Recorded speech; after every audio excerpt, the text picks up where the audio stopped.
What is good, YouTube? Quinn Wade, basketball analysis, coming to y'all with a quick video.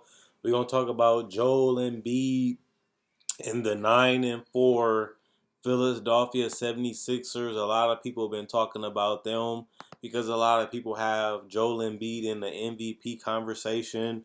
And with 11 games under his belt, he's giving you 31 minutes, 53% from the field with 15 shots a game, 39% from three, which is a career high, 84% from the free throw line. He also giving you 11 rebounds, 3 assists, 1 block, 1 steal, and 25 points per game. Absolutely fantastic for him as he's been healthier so far. I believe only missing 2 games so far this season, and has won and carried this team to a lot of wins, has dominated in a lot of games, has had games where he's been decent, had games where he's been okay, and he has had games where he was just flat out unstoppable. It's good to see Joel Embiid urgent. It's good to see him trying to enforce his will and his power on a game or on a team just because he should be dominant. This is a guy that has averaged 27 points per game before. He's having his most efficient season this year, and he should be. This was a year that a lot of people wanted to see what Embiid and Simmons can do because a lot of people thought that this team would have got blown up even if it was trading for James Harden. And James Harden will want to go there if he's seen Embiid being dominant because Embiid has been a question mark. His missing so many games and having severe or major injuries has been a curse for his career so far, but it's a part of his legacy. It's part of his identity. When you think about Joel Embiid, you think about a guy that's going to miss a lot of games, and that means you're not in a rush to play with him. You're not in a rush to sign long term if you can't depend on your guy to be there. And sometimes he just disappears. We just seen the game where he didn't even score double digits the last game, and that's why I just don't have him as MVP just yet. Just because there's certain guys that are having a better season than him. Obviously, I do love the fact that the Sixers as a team have got off to such a great start, being 9-4 and being at the top of the East for the most part, because Boston hasn't been able to play no games. So win percentage wise, they have a better record than the Sixers. But eventually, we'll see if they can hold on to it, and we'll see if the Sixers can continue to win at a consistent pace. I like the Doc Rivers because he allows his guys to be them, and he builds systems around guys of what they are and how to get the best out of them. And you've seen Seth Curry and these other guys like Tobias Harris also have great seasons, and that's how it should be. If you're going to build a team with Ben Simmons and Joel Embiid, you need shooters and guys that can create shots, and that's what they have. My question was always for them: is this a championship duo? Can you win a title with Joel Embiid and Ben Simmons being your 1 and 2 best players? And that's something that they're going to have to prove down the line if they do stay together. Joel Embiid has already showed that he's one of the best players in the world, multiple seasons in a row, but he has also failed to be dominant consistently in the playoffs, which we still haven't seen him do still in his career. I know he had the numbers when you see 30 last year, but the efficiency just wasn't there last year, so he wasn't as dominant as the 30-point output against the Celtics in the playoffs made it seem. But he still did go out there and compete and do the best he can, so you have to give him credit for that. But Joel Embiid is a force. His defense to me has slipped. He's not the elite level defender that he once was, in my personal opinion. Maybe he can get back to that.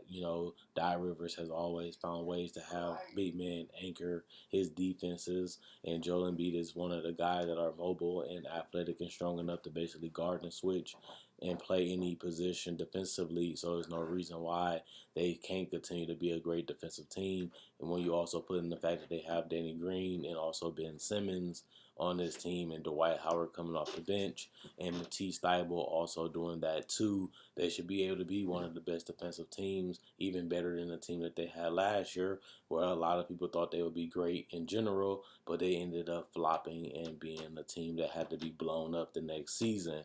So Joel Embiid, his clock is ticking for him.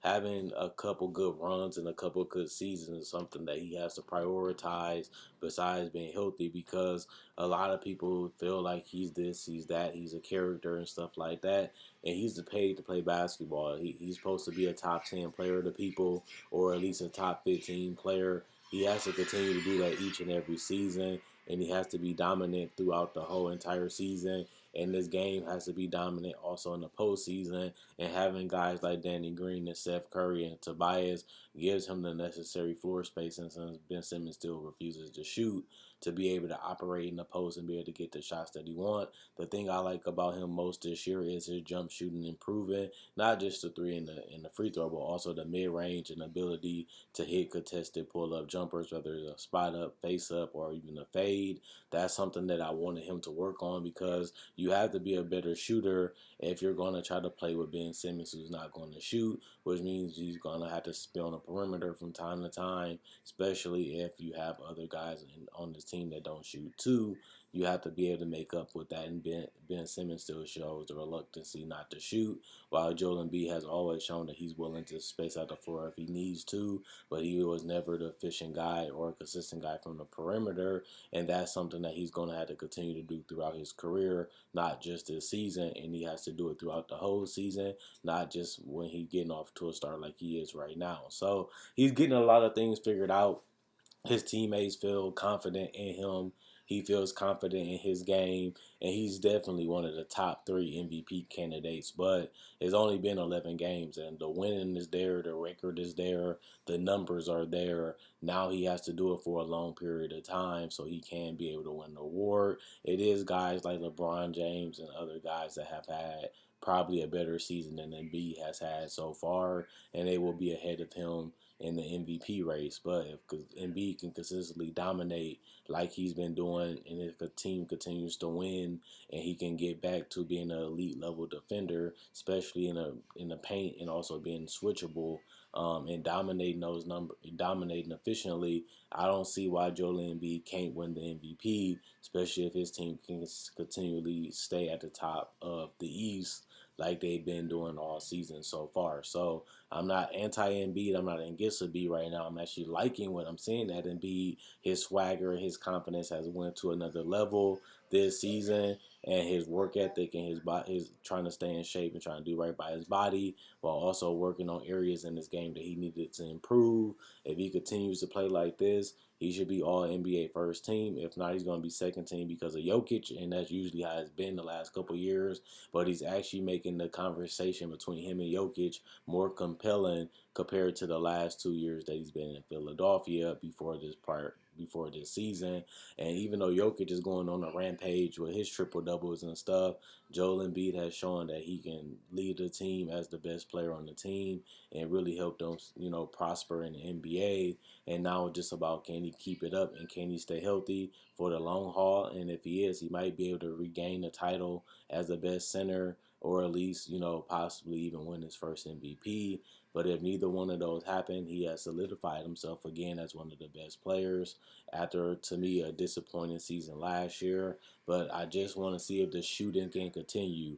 If he can continue to shoot threes, free throws, and mid-range the way he's been doing this year, he's going to be virtually unstoppable. As we know, he's a dominant guy in the post and basically unstoppable. And if his passing can continue to get better outside of the post and he doesn't turn the ball over as much, he can be efficient from the field and from turnover perspective. It's going to just increase his chances of being the best center, but just probably even the MVP. The problem is it's 11 games and he has to last another 60 plus. Another 50 plus.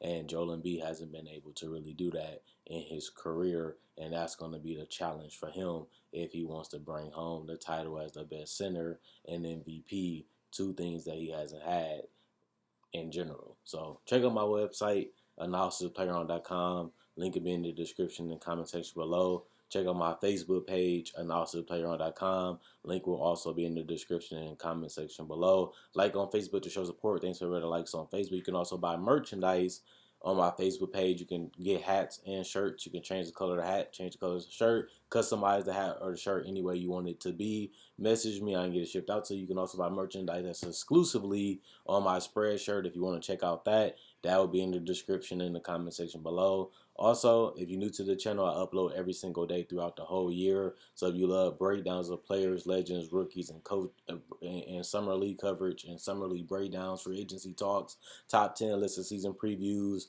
and also playoff prediction and discussions, this is the channel for you. I have over 2,000 2,000 videos on my channel. So if you love basketball, you can't get enough of it, check out those videos, and also subscribe and become part of the family. Like and share. That's another way to support the channel. If you don't want to buy any merchandise, it allows me to reach and be seen by more people, and that's another way to help this channel grow. Also, comment. I read every single comment, so you got anything you want to say, anything you want to mention, let me know, because I read every comment, and I appreciate you guys for being active and being, very happy to watch the video and even tell me something, whether it's good or bad. Other than that, hope you guys enjoy the rest of y'all day. And, Quinn Wade, basketball analysis, signing out. And let me know what you guys think about Joel Embiid in the season so far.